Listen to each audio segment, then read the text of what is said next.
I wonder if Titania be awaked. Then what it was that next came in her eye, which she must dote on in extremity. Here comes my messenger. How now, mad spirit? What night rule now about this haunted grove? My mistress with the monster is in love! Near to her closing consecrated bower, while she was in her dull and sleeping hour, a crew of patches, rude mechanicals that work for bread upon Athenian stalls, were met together to rehearse a play intended for great Theseus' nuptial day. The shallowish thick skin of that barren sort, who Pyramus presented, in their sport, forsook his scene and entered in a break. When I did him at this advantage take, in ass's note I'd fix it on his head. Anon, his Thisbe must be answered. And forth my mimic comes, when they him spy, as wild geese at the creeping fowler eye, or russet-pated chuffs, many in sort, rising and cawing at the gun's report, sever themselves and madly sweep the sky. So at his sight, away his fellows fly, and at our stamp, here o'er and over one falls. He murder cries, and help from Athens calls.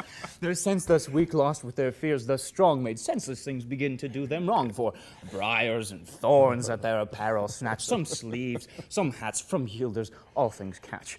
I led them on in this distracted fear, and left sweet Pyramus translated there. When in that moment, so it came to pass, Titania waked and straightway loved an ass.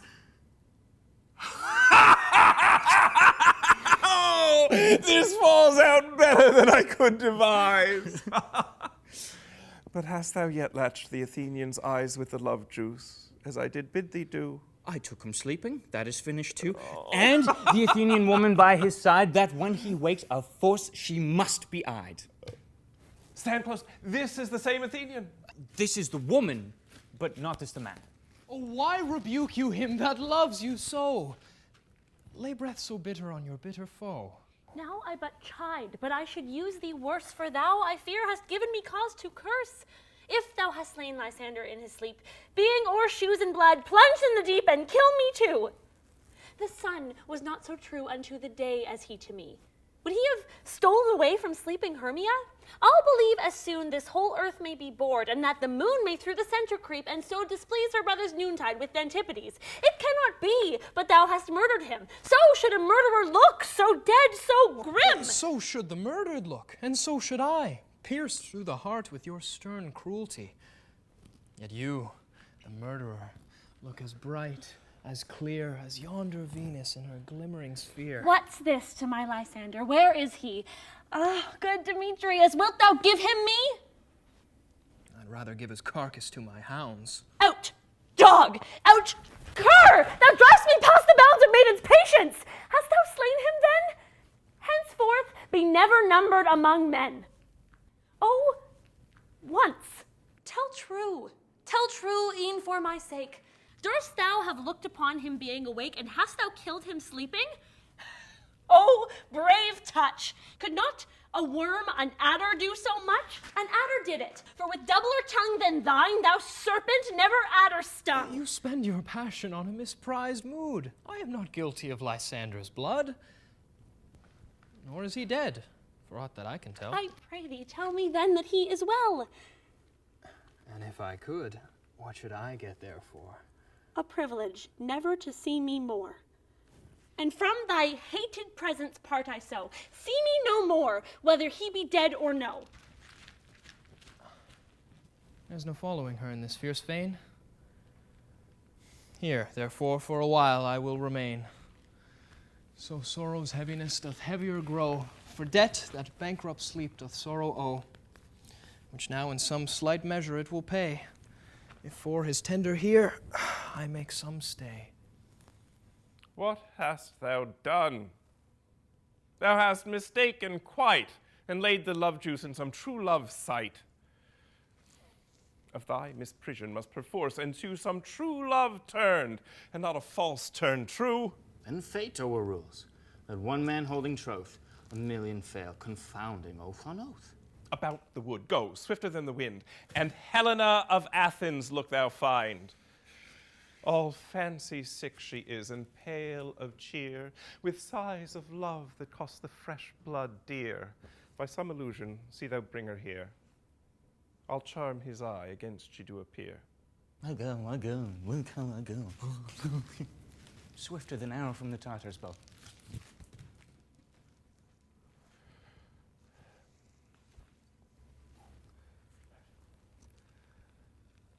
Flower of this purple dye, hit with Cupid's archery, sink in apple of his eye. When his love he doth espy, let her shine as gloriously as the Venus of the sky. When thou wakest, if she be by, beg of her for remedy. Captain of our fairy band, Helena is here at hand, and the youth mistook by me, pleading for a lover's fee. Shall we their fond pageant see? Lord, what fools these mortals be! Stand aside, the noise they make will cause Demetrius to awake. Then we'll two at once woo one. That must needs be sports alone, and those things do best please me that befall preposterously. Why should you think that I should woo in scorn? Scorn and derision never come in tears. Look, when I vow, I weep, and vows so born, in their nativity all truth appears. How can these things in me seem scorn to you, bearing the badge of faith to prove them true? You do advance your cunning more and more. When truth kills truth, oh devilish holy fray! These vows are Hermia's. Will you give her o'er? Weigh oath with oath, and you will nothing weigh. Your vows to her and me, put in two scales, will even weigh, and both as light as tails. I had no judgment when to her I swore. Nor none in my mind, now you give her o'er. Demetrius loves her, and he loves not you. Oh, Helena, goddess, nymph, perfect, divine, to what, my love, shall I compare thine eyne? Crystal is muddy. Oh, how ripe in show thy lips, those kissing cherries, tempting grow. That pure congealed white, high Taurus snow, fanned with the eastern wind, turns to a crow when thou hold'st up thy hand. Oh, let me kiss this princess of pure white, this seal of bliss. Oh, spite. Oh, hell. I see you all are bent to set against me for your merriment. If you were civil and knew courtesy, you would not do me thus much injury.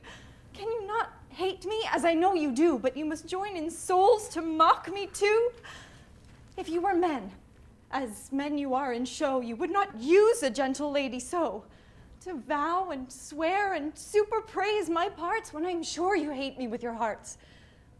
You both are rivals and love Hermia, and now both rivals to mock Helena.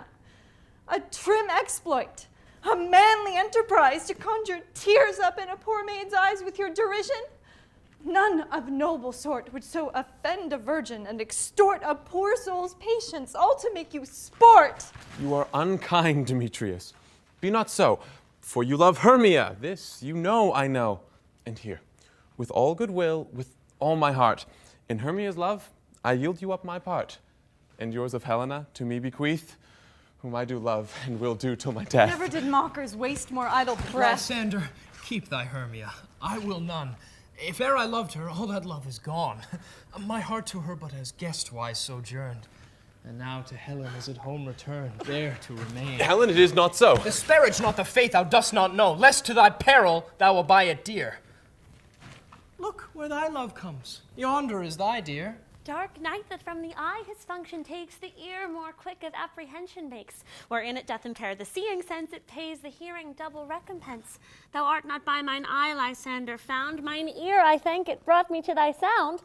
But why unkindly didst thou leave me so? Why should he stay, whom love doth press to go? What love could press Lysander from my side? Lysander's love that would not let him bide? Fair Helena, who more engilds the night than all yon fiery O's and eyes of light. Why seek'st thou me? Cannot this make thee know the hate I bear thee made me leave thee so? Speak not as you think, it cannot be. Lo! She is one of this confederacy. Now I perceive they have conjoined all three to fashion this false sport in spite of me. Injurious Hermia, most ungrateful maid! Have you conspired? Have you with these contrived to bait me with this foul derision? is all the counsel that we two have shared, the sisters' vows, the hours that we have spent when we have chid the hasty-footed time for parting us. Oh, is it all forgot? All school days' friendship? Childhood innocence? We, Hermia, like two artificial gods, have with our needles created both one flower, both on one sampler, sitting on one cushion, both warbling of one song, both in one key, as if our hands, our sides, voices, and minds had been incorporate. So we grew together, like to a double cherry, seeming parted, but yet in union and partition. Two lovely berries molded on one stem, so with two seeming bodies, but one heart. Two of the first, like coats and heraldry, due but to one, and crowned with one crest. And will you rent our ancient love asunder to join with men in scorning your poor friend? It is not friendly, 'tis not maidenly. Our sex, as well as I, may chide you for it, though I alone do feel the injury. I am amazed at your passionate words. I scorn you not. It seems that you scorn me. Have you not set Lysander, as in scorn, to follow me and praise my eyes and face? And made your other love, Demetrius, who even but now did spurn me with his foot to call me goddess, nymph, divine and rare, precious, celestial? Wherefore speaks he this to her he hates? And wherefore doth Lysander deny your love so rich within his soul and tender me forsooth affection, but by your setting on, by your consent? What though I be not so in grace as you, so hung upon with love, so fortunate but miserable most to love unloved? This you should pity rather than despise. I understand not what you mean by this. I do persever. Counterfeit sad looks, make mouths upon me when I turn my back, wink each at other, hold the sweet jest up. This sport, well carried, shall be chronicled. If you have any pity, grace, or manners, you would not make me such an argument. But fare you well. 'Tis partly my own fault, which death or absence soon shall remedy. Stay, gentle Helena. Hear my excuse. My love, my life, my soul, fair Helena. Oh, excellent. Sweet, do not scorn her so. She cannot entreat. I can compel. Thou canst compel no more than she entreat. Thy threats have no more strength than her weak prayers. Helen, I love thee. By my life I do. I swear by that which I will lose for thee, to prove him false that says I love thee not. I say, I love thee more than he can do. If thou say so, withdraw, and prove it too. Quick, come! Lysander, where'd you tends all this? Away, you Ethiop! No. He'll seem to break loose. Take on as you would follow, but yet come not. You are a tame man. Go. Hang off, thou cat, thou burr, vile thing, let loose, or I will shake thee from me like a serpent. Why are you grown so rude? What change is this, sweet love? Thy love, out, tawny Tartar, out, loathed medicine, hated potion, hence! Do you not jest? Yes, sooth, and so do you. Demetrius, I will keep my word with thee. I would I had your bond, for I perceive a weak bond holds you. I'll not trust your word. What? Should I hurt her? Strike her? Kill her dead? Although I hate her, I'll not harm her so. What? Can you do me greater harm than hate? Hate me? Wherefore? Oh me, what news, my love? Am not I Hermia? Are not you Lysander? I am as fair now as I was erewhile. Since night you loved me, yet since night you left me. Why then you left me? Oh, the gods forbid, in earnest shall I say? I, by my life, and never did desire to see thee more. Therefore, be out of hope, of question, of doubt. Be certain nothing truer. 'Tis no jest that I do hate thee and love Helena. Oh me, you juggler! You canker blossom, you thief of love! What? Have you come by night and stolen my love's heart from him? Fine, I'faith. Have you no modesty, no maiden shame, no touch of bashfulness? What, will you tear impatient answers from my gentle tongue? Fie, you counterfeit, you puppet, you! Puppet? Why so? That way goes the game. Now I perceive that she hath made compare between our statures. She hath urged her height, and with her personage, her tall personage, her height, forsooth, she hath prevailed with him. And are you grown so high in his esteem because I am so dwarfish and so low? How low am I, thou painted maypole? Speak! How low am I? I am not yet so low, but that my nails can reach unto thine eyes! I pray you, though you mock me, gentlemen, let her not hurt me. I was never cursed. I have no gift at all in shrewishness. I am a right maid for my cowardice. Let her not strike me. You perhaps may think because she is something lower than myself that I can match her. Lower! Hark again! Good Hermia, do not be so bitter with me. I evermore did love you, Hermia, did ever keep your counsels, never wronged you. Save that, in love unto Demetrius, I told him of your stealth unto this wood.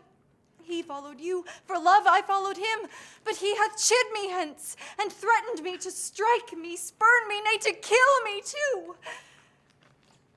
And now, so you will let me quiet go, to Athens will I bear my folly back, and follow you no further. Let me go. You see how simple and how fond I am? Why, get you gone. Who is it that hinders you? Foolish heart that I leave here behind. What, with Lysander? With Demetrius! Be not afraid. She shall not harm thee, Helena. No, sir, she shall not, though you take her part. Oh, when she is angry, she is keen and shrewd. She was a vixen when she went to school, and though she be but little, she is fierce. Little again! Nothing but low and little! Why will you suffer her to flout me thus? Let me come to her! Get you gone, you dwarf! You minimus of hindering not grass maid! You bead! You acorn! You are too officious in her behalf that scorns your services. Let her alone. Speak not of Helena. Take not her part, for if thou dost intend never so little show of love to her, thou shalt abye it. Now she holds me not. Now follow, if thou darest, to prove whose right of thine or mine is most in Helena. Follow? Nay, I'll go with thee, cheek by jowl. You! Mistress! All this coil is long of you! Nay, go not back! I will not trust you, I, nor longer stay in your cursed company. Your hands than mine are quicker for a fray. My legs are longer, though, to run away. I am amazed, and know not what to say. This is thy negligence. Still thou mistakest. Or else commits thy knaveries willfully. Believe me, King of Shadows, I mistook. Did not you tell me I should know the man by the Athenian garment he had on? And so far, blameless proves my enterprise, that I have nointed un-Athenians' eyes, and so far am I glad its sordid sort, as this their jangling I esteem a sport. Thou seest these lovers seek a place to fight. High, therefore, Robin, overcast the night. The starry welkin cover thou anon with drooping fog as black as Acheron, and lead these testy rivals so astray as one come not within another's sway. Like to Lysander, sometime frame thy tongue and stir Demetrius up with bitter wrong.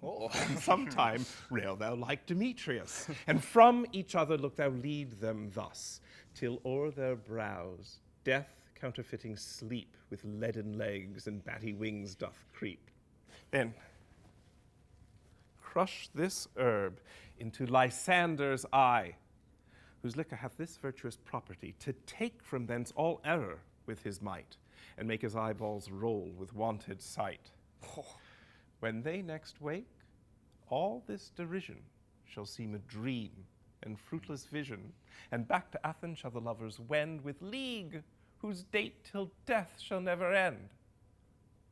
But I in this affair do thee employ, I'll to my queen, and beg her Indian boy, and then I will her charmed eye release from monster's view, and all things shall be peace.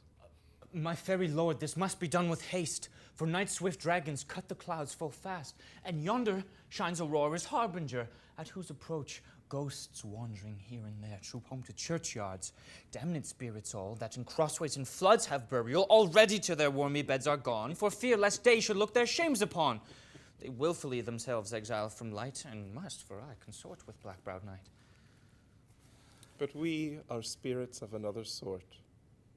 I with the morning's love have oft made sport, and like a forester the groves may tread, even till the eastern gates all fiery red, opening on Neptune with fair blessed beams, turns into yellow gold his salt green streams.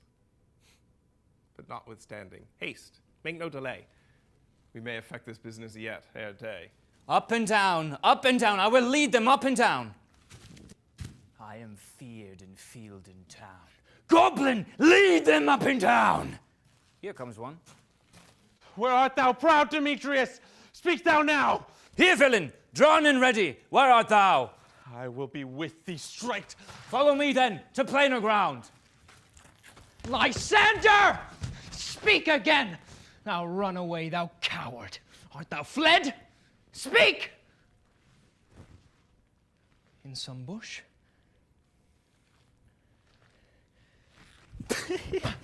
Where dost thou hide thy head? Thou coward, art thou bragging to the stars? Telling the bushes that thou look'st for wars and wilt not come? Come, recreant, come thou child, I'll whip thee with a rod. He is defiled that draws a sword on thee. Yea, art thou there? Follow my voice, we'll try no manhood here. He goes before me and still dares me on. When I come where he calls, then he is gone. The villain is much lighter heeled than I. I followed fast, but faster he did fly. That fallen am I in dark uneven way. And he will rest me, come thou, gentle day. For if but once thou show me thy grey light, I'll find Demetrius and revenge this spite. Oh, ho, ho, coward, why comest thou not? Abide me, if thou darest. For well I wot thou runst before me, shifting every place, and darest not stand, nor look me in the face. Ah! Where art thou now? Come hither, I am here. Nay then, thou mock'st me. Thou shalt buy this deer, if ever I thy face by daylight see. Now go thy way. Faintness constraineth me to measure out my length on this cold bed. By day's approach, look to be visited.